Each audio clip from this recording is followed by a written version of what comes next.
Pertama, dalam sebuah sistem pengawasan dan regulator tentu harus memiliki sebuah sistem yang prudence, yang aman bagi siapapun gitu ya. Dan tentu harus membuka ruang yang lebih luas bagi pengaduan-pengaduan. Sehingga betul-betul yang menjadi eh, ruang investasi bagi masyarakat ini betul-betul dijamin keamanannya. Ini yang memang kami pertanyakan kepada Bapepti, sejauh mana sih memiliki sistem keamanan dan evaluasi terhadap para investor yang menggunakan platform ataupun menggunakan pasar komoditas. Karena jika ini lengah, maka semuanya hanya akan dijadikan sebagai sarana untuk mengambil uang rakyat, uang siapapun tanpa kemudian memberikan feedback, tanpa memberikan keuntungan bagi siapapun. Ini yang kami minta pastikan. Sayangnya memang dirjennya itu atau kepala Bapepti ini kan masih PLT kemarin.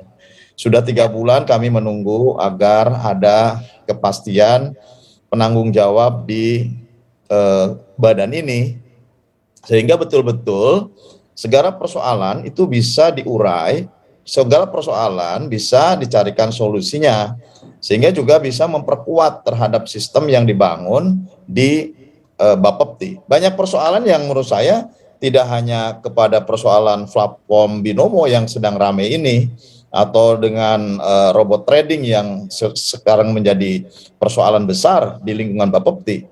Yang lama-lama pun sebetulnya banyak persoalan gitu ya, banyak masyarakat yang dirugikan. Saya sendiri banyak pengaduan dari pasar-pasar komoditas selain yang sekarang sedang berkembang ini.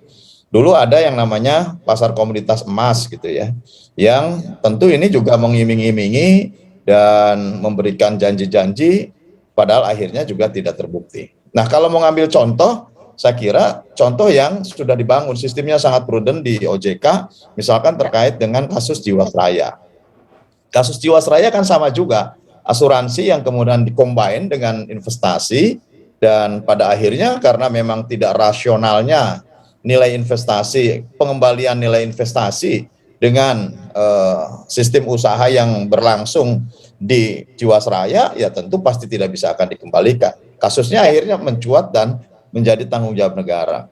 Kemudian kasus-kasus di tempat lain hampir sama gitu. Nah, oleh karena itu saya kira munculnya banyak investasi bodong ini juga harus hati-hati. Tidak dalam lingkungan Bapepti saja, sekarang kita banyak sekali cara-cara penipuan yang melalui teknologi informasi. Gitu ya. Oke. Pak Herman, sebetulnya yang menjadi perhatian dari masyarakat ini juga adalah karena sebetulnya kita ketahui bahwa afiliator ini juga sudah beredar bahkan bertahun-tahun ya, paling tidak dari 2019 begitu. Nah, ini kemudian juga rupanya banyak yang tertipu begitu. Nah, namun sebetulnya yang menjadi pertanyaan masyarakat ini adalah seperti yang ditanyakan oleh DPR begitu, kemana saja Bapepti begitu, dan harusnya seperti apa sih langkah-langkah yang dilakukan, yang bisa dilakukan oleh Bapepti begitu untuk memitigasi hal-hal yang saat ini sudah terjadi? Ya, karena memang di investasi awalnya kan mereka menutup dengan investasi-investasi baru. Ya, setiap kemudian ada investor yang masuk, mereka tetap mendapatkan keuntungan. Pada akhirnya mereka memperbesar investasinya dengan menutup investasi-investasi sebelumnya. Ini kan akumulasi, yang pada akhirnya kita akan bertemu dalam suatu titik yang sudah tidak mampu lagi untuk dikembalikan. Ini yang kemudian menjadi kecolongan juga ya bagi Bapepti, dan tentu ini yang dipertanyakan. Sejauh mana sih sistem yang dibangun ya, sistem yang prudence yang dibangun oleh Bapepti gitu. Sehingga sekali lagi bukan hanya platform binomo yang sekarang sedang mencuat ya, dengan berbagai sebetulnya masih ada investasi bodong lainnya, misalkan Quotek, Pandrehead, kemudian Epotrade gitu ya. Ini kan banyak sekali gitu. Ya, jadi betul. Ya awalnya memang ini seperti yang tidak ada masalah gitu.